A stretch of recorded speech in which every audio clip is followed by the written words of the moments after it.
चेहरा गुस्से से भरा था। बाबा ने दूसरे मजदूर के पास, बगल में ही था, उससे पूछा, भाई तुम क्या कर रहे हो?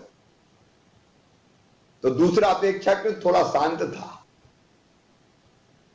उसने कहा कि दुनिया में आए हैं तो जीना ही पड़ेगा, इसलिए आजीविका चलाने के लिए मैं मजदूरी के काम में लगा हूं, इसी से तो पेट भरूंगा, मुझे पैसा मिलेगा, मजदूरी मिलेगी, पेट भरूंगा, तो जीवन निर्वाह के लिए ये पत्थर तोड़ रहा हूं। तीसरे मजदूर से पूछा, तुम क्या कर रहे हो? तो तीसरे मजदूर बहुत शांत था, प्रसन्नता के साथ बोला, बोले बाबा देख नहीं रहे, सामने भगवान का मंदिर बन रहा है, और उस मंदिर के निर्माण के लिए जो पत्थर लगने हैं, उन पत्थरों को तोड़ने का सौभाग्य मेरे हाथों को मिला है। मैं बहुत सौभाग्यशाली हूं कि ये पत्थर तराश रहा हूं जो भगवान के मंदिर में लगेंगे। अब बेटियों, काम तो एक था, पत्थर तोड़ना, और दृष्टिकोण तीन थे। एक, किस्मत फूटी है इसलिए फोड़ रहा हूं पत्थर। दूसरा, जीना है तो रोजी रोटी कमाने के लिए पत्थर तोड़ रहा हूं। और तीसरा, भगवान का मंदिर बन रहा है, मेरा सौभाग्य है, उस मंदिर में लगने वाले पत्थरों को तोड़ने का सौभाग्य मिला है। अब ये सोच के तीन नजरिए हैं, एक मजबूरी में, गुस्से में, दूसरा पेट भरना के लिए, लेकिन तीसरा तो कह रहा जीवन सफल हो रहा है। अपने काम के भी ये तीन दृष्टिकोण हो सकते हैं। एक मन में विचार आ सकता है, कहां फंस गए अस्पताल में, कोई मजदूर करा रहा है, कोई दर्द से बिलबिला रहा है, कोई सहयोग नहीं कर रहा, चिड़चिड़ा रहा है। एक तो ये भाव आएगा कि कहां फंस गए।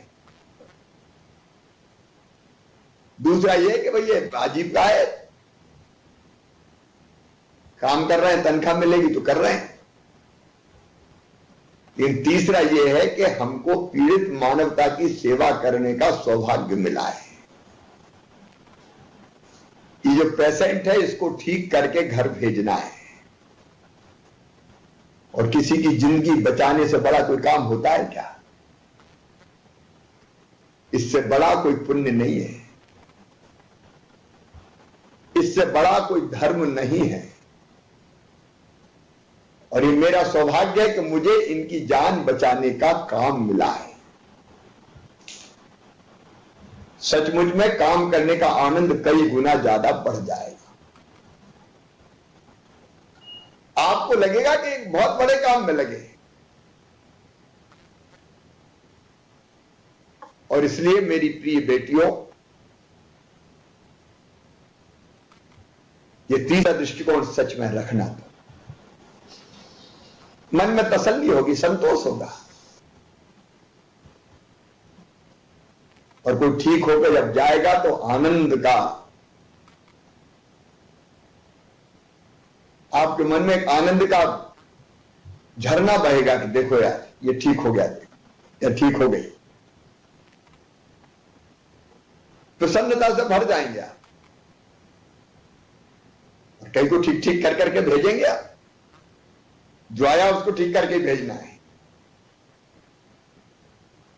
इस सकारात्मक दृष्टिकोण से काम करना, ये सोचना कि कोविड के काल में उनका कोई नहीं है, आप हो,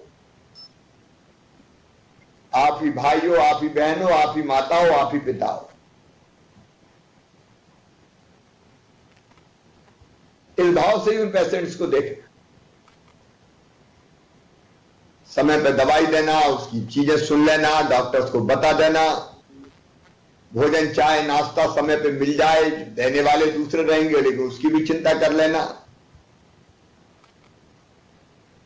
कई बार जिन परिस्थितियों में वो रहता है, उन परिस्थितियों में कैसे स्वच्छ रह सके, अच्छा रह सके, इसकी चिंता करना,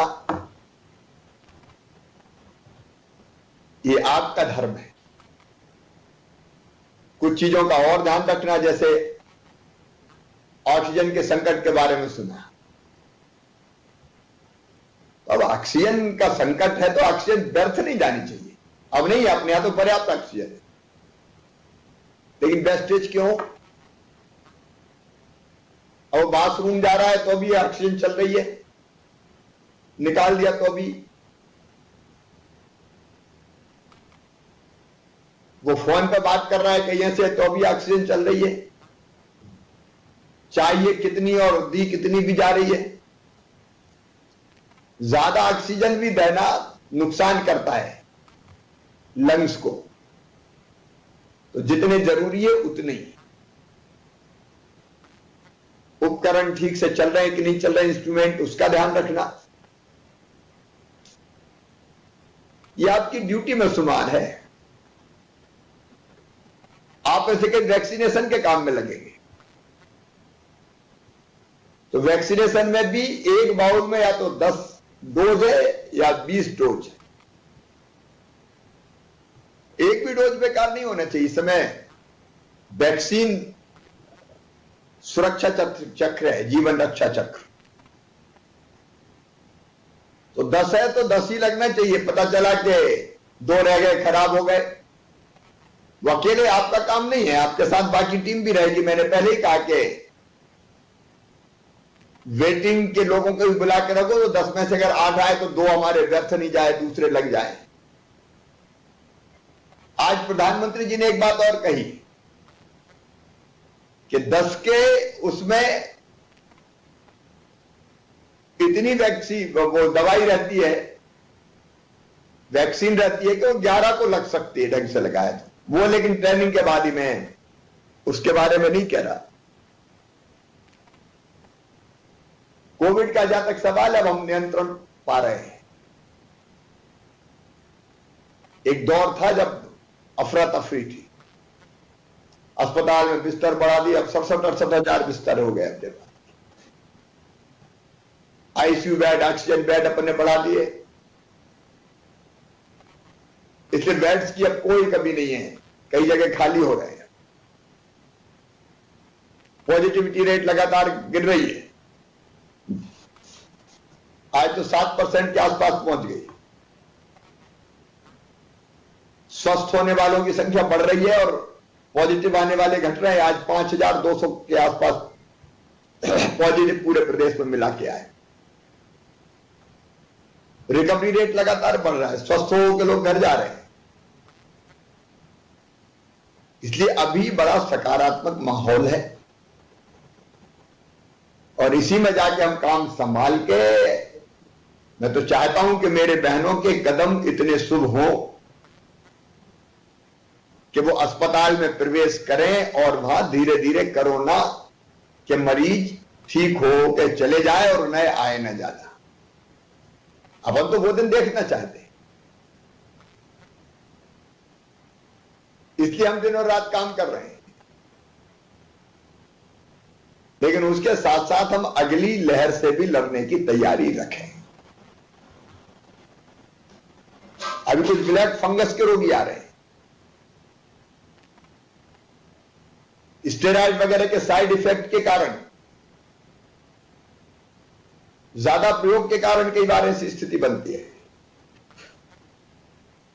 उनके इलाज की भी बेहतर व्यवस्था बनाई जा रही है।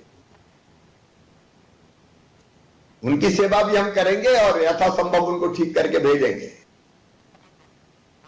और तीसरी लहर की तैयारी, मैं कोई डरा नहीं रहा, आएगी नहीं आएगी आज नहीं कह सकते, लेकिन अब तो पूरी तैयारी रखनी है।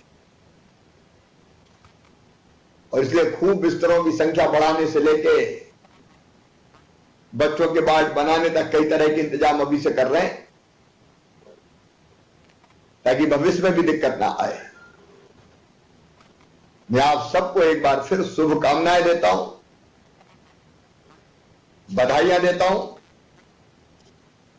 आपके जीवन का एक नया अध्याय प्रारंभ हो रहा है।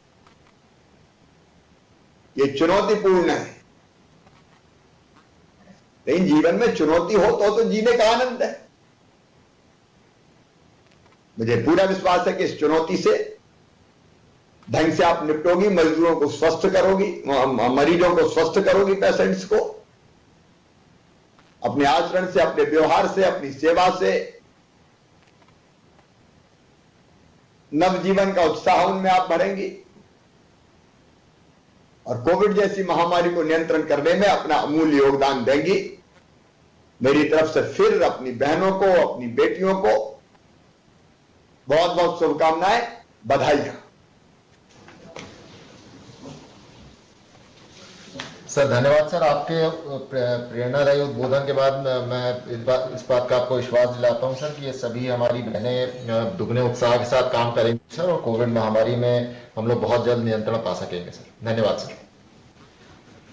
नमस्कार।